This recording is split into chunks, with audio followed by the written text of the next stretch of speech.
bien. Là, pour retracer un peu l'évolution de la santé au travail, je pense qu'il faut remonter à la naissance de la loi, qui remonte donc à 1946. Alors 1946, on se repositionne dans le contexte, on est au sortir de la guerre, l'économie doit redémarrer, on a un public, enfin globalement des travailleurs qui sont relativement affaiblis par les privations, affaiblis par le manque de soins, et la priorité du gouvernement de l'époque, c'est bien de relever aussi le niveau sanitaire. Donc la médecine du travail est créée, au même titre d'ailleurs que la sécurité sociale à l'époque, et avec pour objectif d'assurer une médecine exclusivement préventive. Donc ça aussi c'est relativement nouveau. Donc préventive avec pour objectif d'éviter l'altération de la santé des travailleurs. On n'est pas très loin finalement de la mission actuelle des services de santé au travail. Alors ce rôle préventif, c'est surtout finalement concentré vers le dépistage de l'état de santé des salariés. Et la question qui se posait à l'époque, c'était de se dire, finalement, le salarié, compte tenu de son état de santé, est-il apte ou pas à exercer l'emploi qui lui est proposé? Quelque chose de très important pour un salarié qui travaille, est-ce qu'il est apte pour faire son travail, il n'est pas apte? La santé au travail, la santé au travail c'est très important. Les pompes, les flexions, après le souffle, les oreilles, les yeux.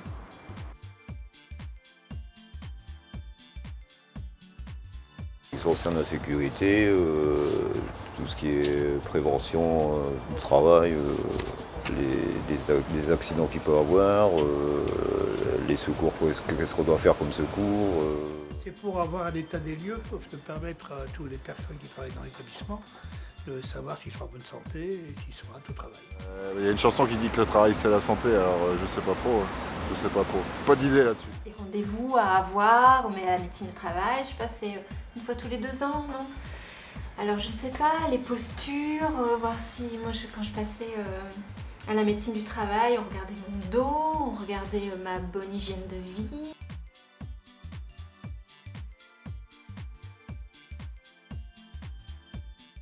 A considéré que cette médecine n'était pas suffisamment préventive puisqu'on était vraiment sur le dépistage de l'état de santé des salariés, donc jugée pas suffisamment préventive.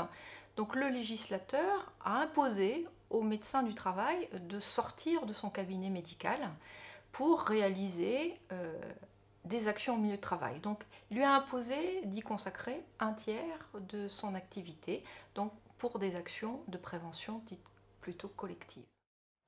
Risque professionnel ici, il n'y en a pas tellement, mais oui, tout ce qui est maladie, tout ça, oui, on est un petit peu rassuré par rapport à ça. Peut-être sur toutes les mauvaises habitudes qui sont prises au travail, mais alors je parle plus peut-être pour des professions un peu astreignantes, mais voilà, sur des choses toutes bêtes, mais par exemple pour les manutentionnaires, faire attention au placement du dos, voilà, peut-être des choses comme ça, quoi. Choses de sécurité, les gants, les masques, les casques pour les oreilles. Tout ça, il faut les mettre quand on coupe. C'est la poussière. Et on coupe à l'eau maintenant. On met un pulvérisateur, on met la machine.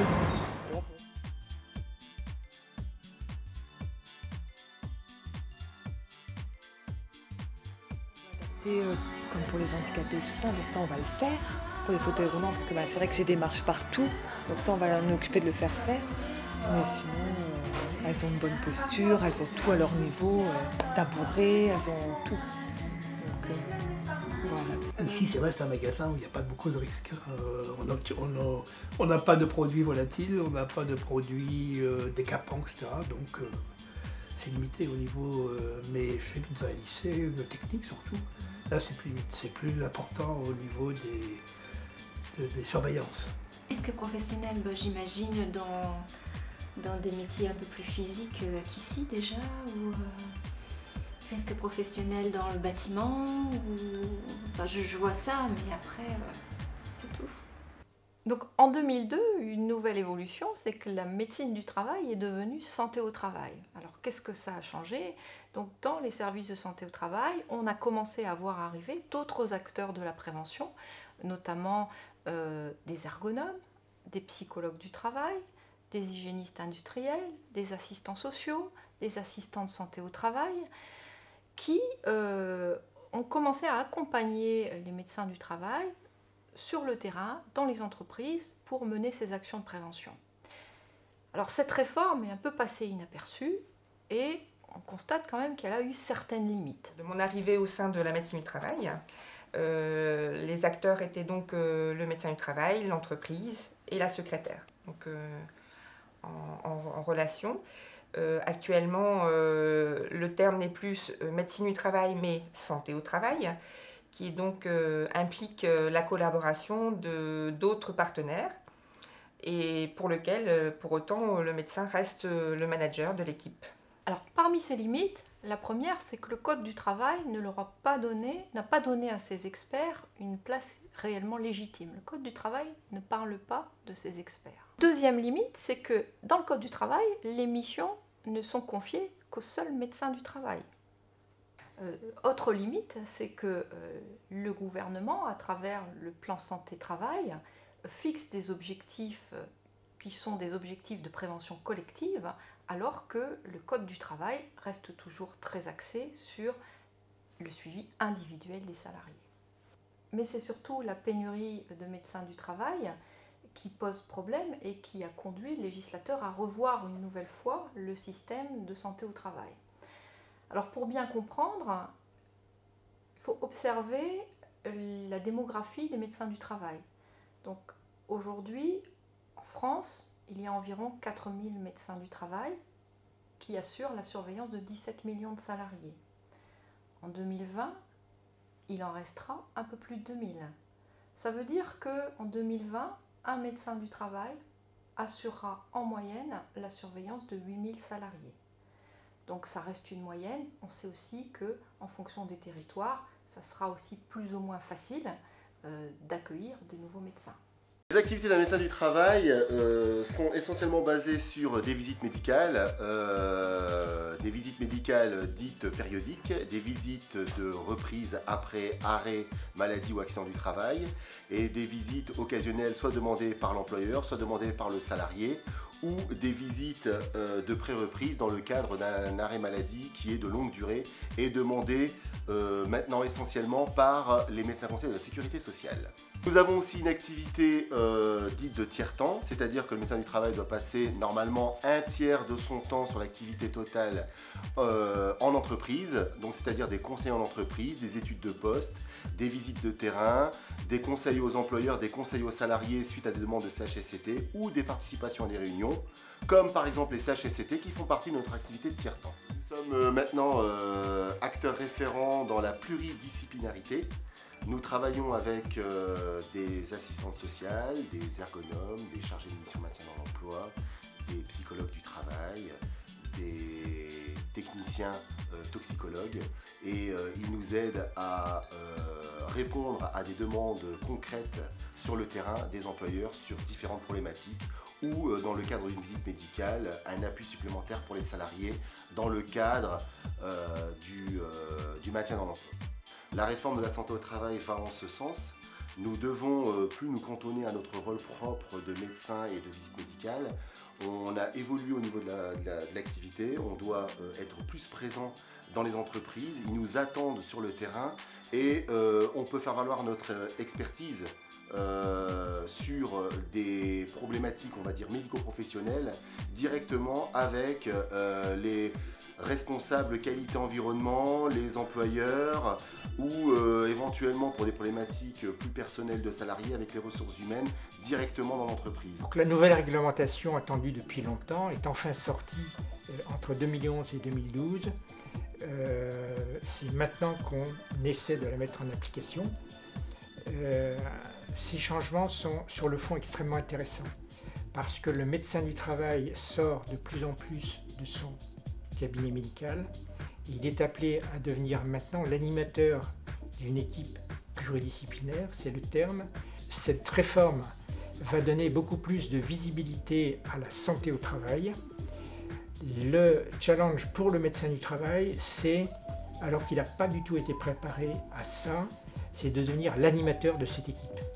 C'est sortir de son cabinet Et puis au-delà, je dirais, c'est des actions plus collectives qui regroupent l'ensemble des médecins du travail ou une partie des médecins du travail sur des thématiques bien particulières. La difficulté majeure et qui est en permanence, et malheureusement en santé au travail, c'est ce qu'on connaît quasiment depuis que je suis dans le métier, c'est qu'il y a une inadéquation permanente entre les textes et la réalité du terrain.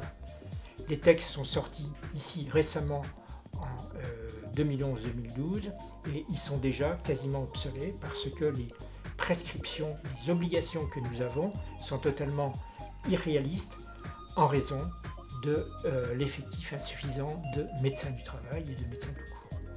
Voilà, donc, je veux dire, mais qu'au total, il y a, je pense, une démarche extrêmement intéressante et qui ne peut être que un beau challenge pour l'ensemble de la profession.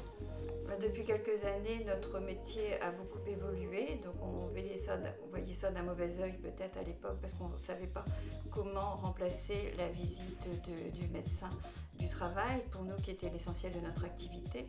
Mais on se rend compte de plus en plus que bon, les visites ne peuvent pas être supprimées, mais qu'on a des autres contacts et des autres responsabilités et que c'est un métier qui est passionnant et on arrive à travailler en réseau d'une manière très... Si ce n'était pas évident au début, maintenant on s'y fait et c'est très enrichissant. La seconde avancée majeure de cette réforme de la santé au travail, c'est effectivement la possibilité qui va être donnée dans les services de santé au travail d'espacer les visites d'aptitude systématiques et d'en allonger la périodicité.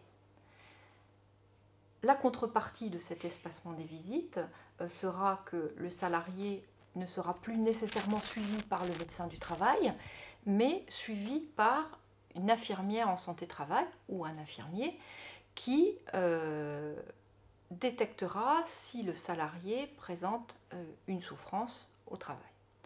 Si tel était le cas, le salarié est orienté vers le médecin du travail.